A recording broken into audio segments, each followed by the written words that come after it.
We've talked about it leading up to the actual event, and now we have the honor of hearing how the 2022 Leadership Breakfast turned out. Joining us now, we have Suzanne Levine, who was a huge part in this great event. Thank you so much for joining us this morning, Suzanne. Thank you so much for having me. So just to recap a little bit about the event, can you tell our viewers what the Leadership Breakfast was and what it benefited? Well, the Leadership Breakfast is our signature event. We always get some well-known speaker in the community.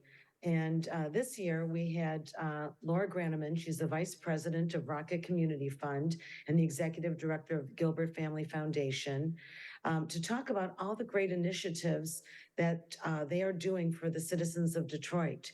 Because we know that if people are not fed or housed or don't have access to digital communication, if they don't have jobs, that's going to have an impact on not just that area, but the region as well. So it's amazing the initiatives that they're doing. They just unleashed a new one that's going to give $10 million to entrepreneurs in Detroit to help them realize their dreams.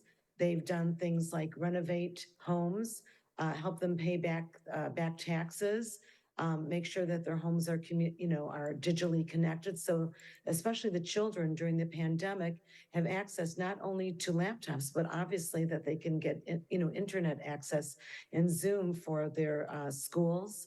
There are just so many things they're doing, for education, housing, and to make sure that the citizens of Detroit feel valued and respected, because we know that if someone feels valued and respected, the chance of their doing something to harm themselves or other people is, greatly reduced. So it was fabulous. We had our good friend Roop Raj, Fox 2 news anchor, and he did me a big favor because usually he is sleeping at that time. He took over the much coveted spot for Hugh Perkins. And so we're really proud of him, and we're really grateful that he was able to MC this event. So how did it feel to see the event in action after all the planning that went into it? It was amazing, and the turnout was exceptional. Wabi Country Club did a fabulous job as usual, and it was so great to see our community come together and enjoy what Laura had to say, because a lot of people are totally unaware of all the great things that Rocket Community Fund and Gilbert Family Foundation are doing for the city of Detroit. And yes, they have hundreds of millions of dollars to give, which is much appreciated, but not all billionaires give money to support the community in worthwhile causes. So we're really grateful to Dan Gilbert because he has almost single-handedly revitalized Detroit. I was fortunate to celebrate a birthday this weekend with my children in Detroit, and I was overwhelmed by the vibrancy, by the young people that were, attending the clubs, the restaurants, walking around. It was really exciting because a vibrant Detroit reverberates positively into the cities. People work in Detroit or vice versa. But it's great because we need a vibrant city in order for the whole region to survive and thrive. So what would you say was your personal favorite part about yesterday's breakfast?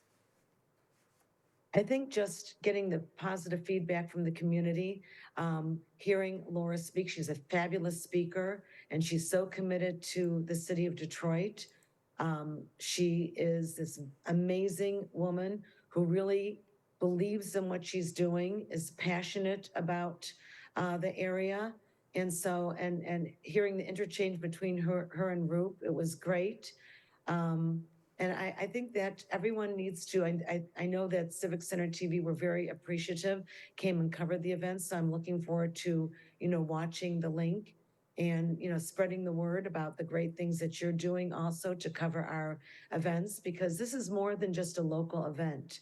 When you have a big speaker from Detroit, it makes it a much more regional event.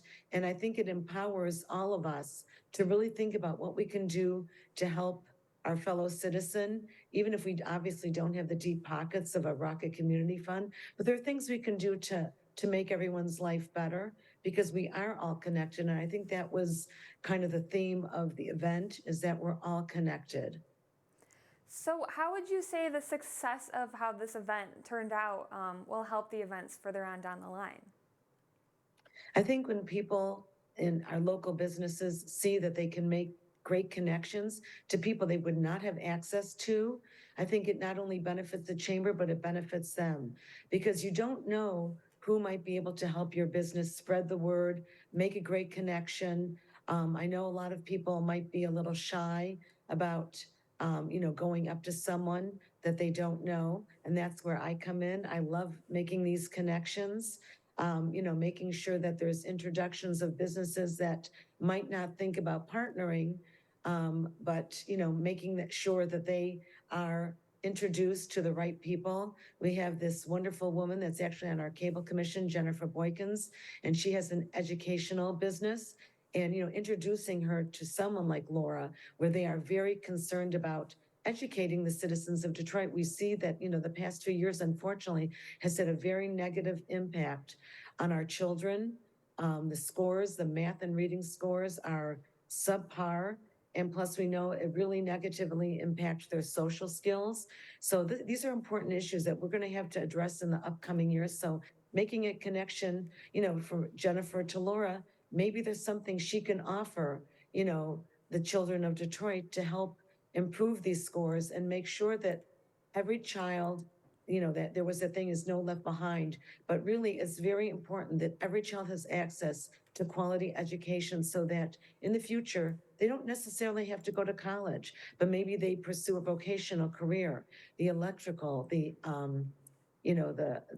carpentry, the plumbing, those skills and those trades are never going away. You're not going to have a robot to do those. So those are important skills that we really need to make sure that our children and the future know that they can make a good living. They don't have to go to college for this. They can get a vocational training and make a lot more money and, and feel good about themselves. And we need those people to work in those trades. Right, yeah. So, we actually do only have a couple more minutes left in the interview. Is there anything you want to talk about event wise coming up in the future? We have so many ribbon cuttings, so it's exciting time in West Bloomfield with all these businesses opening up.